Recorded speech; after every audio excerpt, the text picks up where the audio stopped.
డబ్బు కంటే మనోధైర్యం గొప్పది. కావాల్సినంత డబ్బులు ఉండి మనోధైర్యం కోల్పోయి 49 సంవత్సరాలకే అర్ధాంతరంగా కన్నుమూసిన నా స్నేహితుడి జీవిత కథ ఇది. నా స్నేహితుని మాదిరిగా మరొకరికి జీవితానికి ఈ విధమైన ముగింపు పలకకూడదనే ఈ ప్రయత్నం. అన్నా, నన్ను బతికించు, నేను బతుకుతానా? డాక్టర్లు ఏమంటున్నారు? ఇది నా స్నేహితుని ఆఖరి మాటలు. 1996లో గవర్నమెంట్ సిటీ కాలేజీ డిగ్రీ మొదటి సంవత్సరం నల్గొండ జిల్లా చోటుప్పల్ మండలం తంగడపల్లి గ్రామానికి చెందిన సిహెచ్ కృష్ణరాజు గౌడ్తో ఏర్పడిన స్నేహం 2025 నవంబర్ 7వ తేదీ మధ్యాహ్నం 1:56కు వాడు కన్నుమూసే సమయం వరకు కొనసాగింది. వాడు నేను వనసలిపురం దిల్సుఖ్ నగర్ ఒకే ప్రాంతం నుంచి కాలేజీకి వెళ్ళి రావడం, మా ఇద్దరి కుటుంబాల నేపథ్యం ఒకటి కావడం, మా మధ్య స్నేహం మరింత పెరిగింది. అది ఎంతవరకంటే ఒకరికి కూడా సరిపోని భోజనం ఇద్దరం ఒకే కంచంలో సరిపెట్టుకునేవాళ్ళు. డిగ్రీ పూర్తయిన 3 సంవత్సరాల తర్వాత వాడు ఫైనాన్స్ సంస్థలో కలెక్షన్ బాయ్గా, నేను జర్నలిజంలో చేరడం జరిగింది. అక్కడి నుంచి వృత్తిరీత్యా ఇద్దరి దారులు వేరైనా మా స్నేహం మరింత బలపడింది. మనోధైర్యం, ఆత్మవిశ్వాసం, అంకిత భావం, పట్టుదల, నిజాయితీ అన్ని లక్షణాలు పుష్కలంగా ఉన్న నా స్నేహితుడు కలెక్షన్ బాయ్ నుంచి సొంతంగా ఫైనాన్స్ వ్యాపారం ప్రారంభించి కేవలం 10 సంవత్సరాలలో అందరూ ఆశ్చర్యపోయేలా తన ఫైనాన్స్ వ్యాపారంలో స్థిరపడ్డాడు. 2005 మేలో వాడి వివాహం, నవంబర్లో నా వివాహం జరిగాయి. వాడికి మొదటగా ఒక కూతురు, తర్వాత ఒక కొడుకు. నాకు కూడా అంతే. వివాహం జరిగి పిల్లలు పుట్టి వాళ్ళు పెద్దవారై ఉన్నత చదువులు చదువుతున్నా కూడా మా స్నేహంలో ఎలాంటి మార్పు లేదు.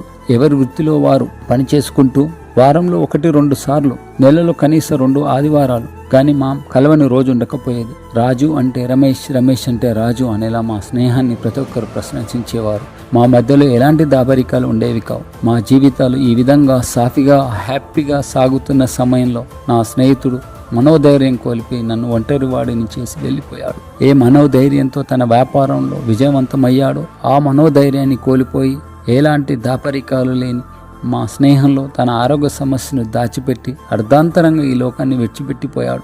కేవలం నెల రోజుల్లో మా అందరికి దూరం అయ్యాడు. సెప్టెంబర్ 7వ తేదీన 20 ఏళ్ల క్రితం కలిసి ఉన్న నా రూమ్మేట్స్తో నా తోటలో జరిగిన గెట్ టుగెదర్ అందరం కలిసి వెళ్ళాం. ఆ తర్వాత నెల రోజులకు నడుము నొప్పి తీవ్రత పెరగడంతో నా స్నేహితుడు నేను కలిసి వాడి కారులోనే నేను డ్రైవింగ్ చేసుకుంటూ అక్టోబర్ 6వ తేదీన హిమాయత్ నగర్లోని ఓ డయాగ్నోస్టిక్ సెంటర్లో MRI స్కాన్ తీయించాం. మరుసటి రోజు ఫ్యామిలీ డాక్టర్తో కలిసి 7వ తేదీన మాదాపూర్లోని యశోద హాస్పిటల్లో చూపించుకోవడం జరిగింది. ఆ రోజు వాడిని పరీక్షించిన డాక్టర్ వాడి ఆరోగ్యంపై కొంత అనుమానం వ్యక్తం చేశాడు. ఆ తర్వాత 4 రోజులకు బయాప్సీ పరీక్ష నిర్వహించగా వెన్నుపూసకు స్పైనల్ టీబీ ఉందని ఒక బాంబు లాంటి వార్త డాక్టర్ చెప్పారు. 6 నుంచి 9 నెలలు ట్రీట్మెంట్ తీసుకుంటే తగ్గిపోతుందని కూడా చెప్పారు. కానీ వాడు ఇక్కడే మనోధైర్యం కోల్పోయాడు. వాస్తవ పరిస్థితి నాకు కానీ ఇంట్లో కుటుంబ సభ్యులు కానీ చెప్పలేదు. పైగా రమేష్కు చెప్పొద్దని డాక్టర్కు చెప్పాడు. రోజు నాకు ఫోన్ చేసి నా మిత్రుడు అప్పటి నుంచి నాకు ఫోన్ చేయడం మానేశాడు.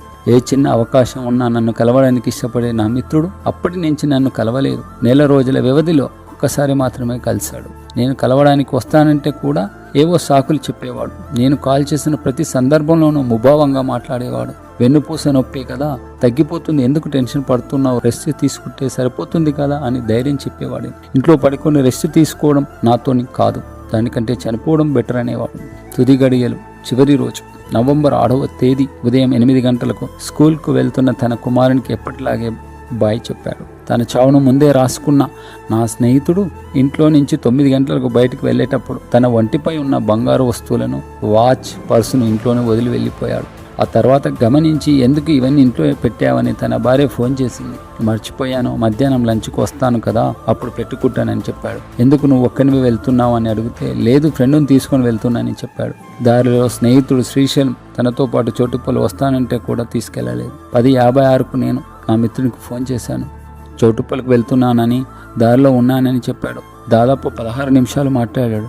కానీ ఎందుకు వెళ్తున్నావు అంటే చిన్న పని మీద అని చెప్పాడు.